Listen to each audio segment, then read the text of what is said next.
Bonjour et bienvenue donc dans ce partage du jour. J'espère que vous allez bien, que vous passez un bon dimanche. On se rejoint d'ailleurs ce soir à 21h pour ce dernier rendez-vous de la semaine du féminin sacré. Et ce soir, on va aller se relier à notre inconscient collectif féminin, mais également à notre lignée féminine. Donc vous allez voir, c'est un soin alchimique qui est vraiment très beau parce qu'on vient se connecter à des zones de nous-mêmes qui est extraordinaire. Et surtout, ce que j'ai envie de faire dans ce soin alchimique, c'est pas forcément d'aller connecter à des choses qui sont lourdes et qui nous pèsent, mais pour une fois, c'est d'aller voir la lumière, d'aller voir tout ce que nous offre cet inconscient collectif féminin et nos lignées féminines. Donc ça va être quelque chose de très beau. On va venir travailler sur le chakra du cœur et bien sûr sur d'autres parties de nous. Donc je vous invite vraiment à vous inscrire. Et aussi, c'est les dernières heures où vous pouvez vous offrir le coffret Les secrets du féminin sacré de votre divine Yoni. Donc ce sont les 4 rendez-vous que nous avons fait ensemble. Donc c'est les dernières heures, vous pouvez vous l'offrir à moins 50%. Donc si vous avez raté un épisode ou si vous avez envie d'avoir les 4 soins alchimiques que vous pouvez faire et refaire quand vous en avez envie, eh bien c'est le moment en fait de vous l'offrir. Donc je vais mettre le lien ci-dessous, vous pouvez aussi le retrouver en bio. Enfin, voilà, donc dans tous les liens, que ce soit en description ou en bio, vous pouvez retrouver les liens pour venir ce soir à 21h ou vous offrir donc le coffret des 4 soins alchimiques dédiés à notre féminin sacré. En tout cas, c'est pas terminé, mais j'étais ravie de faire cette semaine du féminin sacré parce qu'il s'est passé énormément de choses pour certaines d'entre vous qui ont été là et qui ont suivi et qui ont vraiment été impliquées. Donc je suis vraiment ravie de tous les retours que vous me faites. Alors, le partage du jour aujourd'hui, il est vraiment dédié à... Je rigole parce que je vais oser dire le mot. Je sais que c'est un mot qui n'est pas forcément très beau et c'est pas un mot qu'on a envie d'entendre. Et en même temps, je me dis c'est normal d'en parler ici avec vous. Le sujet du jour, c'est pourquoi en fait on peut se sentir morbide. Morbide en sachant que la mort pour moi fait partie de la vie, c'est un cycle et ce n'est pas un gros mot que de dire mort ce n'est pas un gros mot de dire le mot sexe. Donc pour moi, on a tous en fait des parties de nous qui sont mortes, qui sont éteintes et cela entraîne en fait dans notre comportement des comportements un peu morbides. Je m'explique. Par exemple, vous êtes avec quelqu'un de très bien, vous êtes en couple, vous vous sentez bien, et puis d'un jour au lendemain, vous décidez en fait de quitter cette personne. Ici, en fait, il y a un aspect en fait morbide de vous parce que tout va bien, la personne vous respecte, vous êtes bien avec elle, et pourtant, il y a des choses derrière qui font que vous préférez sortir de la relation plutôt que de rester. Ça, c'est par exemple un comportement que j'appelle un comportement morbide. Parce qu'en fait, on tue quelque chose, on met fin à quelque chose qui était bien pour nous. Donc les comportements morbides, ils viennent d'où? Ils viennent de plusieurs endroits. Donc celles qui me connaissent bien savent que j'adore le transgénérationnel. Et il y a une raison en fait qui est liée au transgénérationnel, mais il y a aussi des raisons qui sont liées à notre expérience de vie. Donc si je m'attaque d'abord à l'expérience de vie, vous avez peut-être vécu des deuils, des séparations, vous avez peut-être vécu des tensions, des conflits, vous avez peut-être vécu des maladies. En fait, à chaque fois qu'on vit ce genre de choses qui sont souvent liées à des chocs émotionnels, il y a une partie de nous qui s'éteint, il y a une partie de nous qui meurt. Et si on n'a pas, si ensuite on ne vient pas réactiver en fait cette partie de nous qui est morte ou qui s'est éteinte, eh bien vous voyez que c'est comme si il y avait plein de choses en nous qui s'éteignaient petit à petit avec les chocs émotionnels que l'on vit toute une vie. On ne peut pas vivre une vie en fait sans choc émotionnel. On vit tous des chocs émotionnels, on est tous humains, on vit tous des événements qui sont parfois traumatiques. Donc imaginez-vous si depuis votre enfance vous vivez des chocs émotionnels, il y a plein d'endroits en fait de vous, de ces parties-là, qui sont éteintes. Et quand elles sont éteintes, ça va vous amener à faire des comportements que j'appelle donc morbides.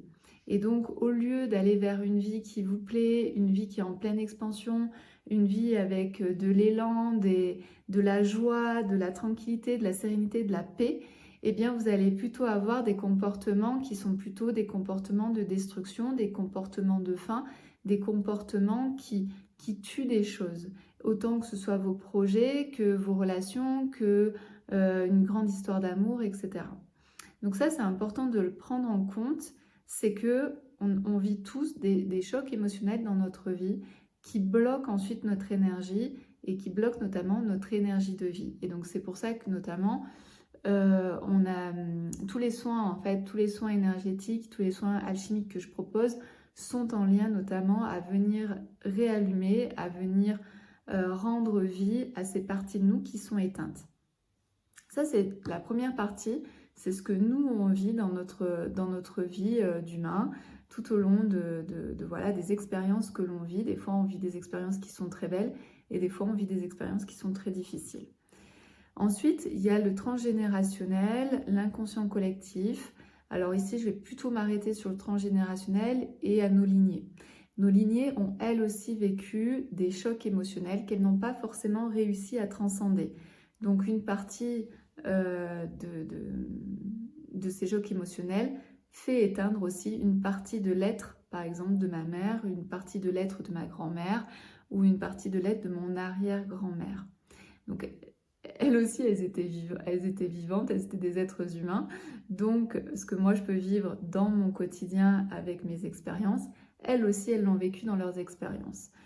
Et si ces expériences, ces chocs émotionnels, elles n'ont pas réussi à les transcender, eh bien moi, quand j'arrive sur Terre, je peux prendre en fait certains de ces chocs émotionnels et donc prendre certaines de ces parties qui sont mortes à l'intérieur d'elles, qui sont aussi mortes à l'intérieur de moi. Alors que ce n'est pas moi qui ai vécu ces expériences, c'est bien ma mère ou ma grand-mère, mon arrière-grand-mère ou ma tante, peu importe. Mais moi, à la naissance, je récupère en fait certains fardeaux, certaines zones éteintes dans mon être.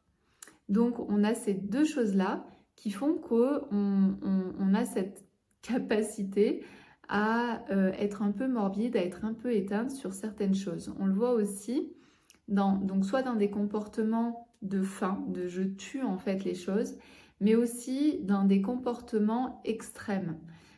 Donc ça peut être, je prends un exemple par exemple sur l'amour, c'est j'adore cette personne mais vraiment à la folie, etc. Ou alors j'ai du mal à m'ouvrir à l'amour. Ici on est dans deux comportements extrêmes et quand on est dans des comportements extrêmes, c'est souvent qu'il y a une partie de nous qui a été touchée, qui a été éteinte, qui est morte. Donc dans les soins alchimiques, c'est ce qu'on fait, c'est qu'on vient redonner de la vie à ces parties de nous qui sont éteintes, qui ne sont plus présentes.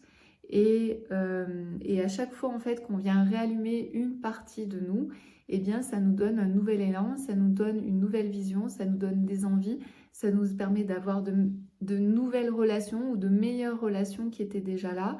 Ça me permet plutôt de construire, de créer plutôt que de détruire. Voilà, c'est tout cet aspect-là qui fait que plus on est dans la vie, plus on s'aime, et moins on va aller vers des comportements destructeurs, autodestructeurs.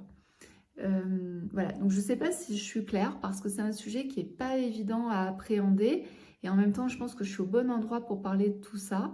Et si ça peut vous donner des clés, parce que si par exemple vous vous sentez un peu déprimé, si vous avez un peu du mal à vous faire confiance, si vous avez l'impression que vous n'arrivez pas à construire votre vie comme vous l'aimeriez, sachez qu'il y a sûrement quelque chose en vous, une partie de vous ou des parties de vous qui sont éteintes et il suffit de venir rallumer en quelque sorte la flamme, rallumer certaines flammes de vous pour que ça change complètement votre vie, le cours de votre vie. Donc après, la question c'est, est-ce que j'ai envie de vivre? Est-ce que j'ai envie d'aller dans la vie? Est-ce que j'ai envie de m'aimer? Est-ce que j'ai envie de créer? Est-ce que j'ai envie que ma vie soit plus légère que tout ce que j'ai eu avant? Voilà, donc c'est une véritable question. Et en tout cas, si vous avez envie de venir rallumer une partie de vous, sachez que les soins alchimiques sont là pour ça.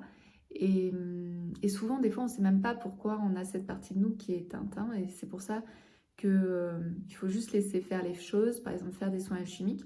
Et vous verrez que petit à petit, vous allez avoir des guérisons et des libérations qui vont se faire assez facilement et assez rapidement. Voilà pour le partage du jour. Je vous invite bien sûr à me laisser des commentaires, à me dire si c'est quelque chose qui vous parle ou si c'est quelque chose qui vous paraît complètement foufou. En tout cas, moi ici, je vous donne vraiment des explications qui sont concrètes et qui vous permettent de comprendre pourquoi des fois vous n'arrivez pas à vivre, à créer la vie qui vous inspire ou les relations qui vous inspirent. À très bientôt dans un prochain partage.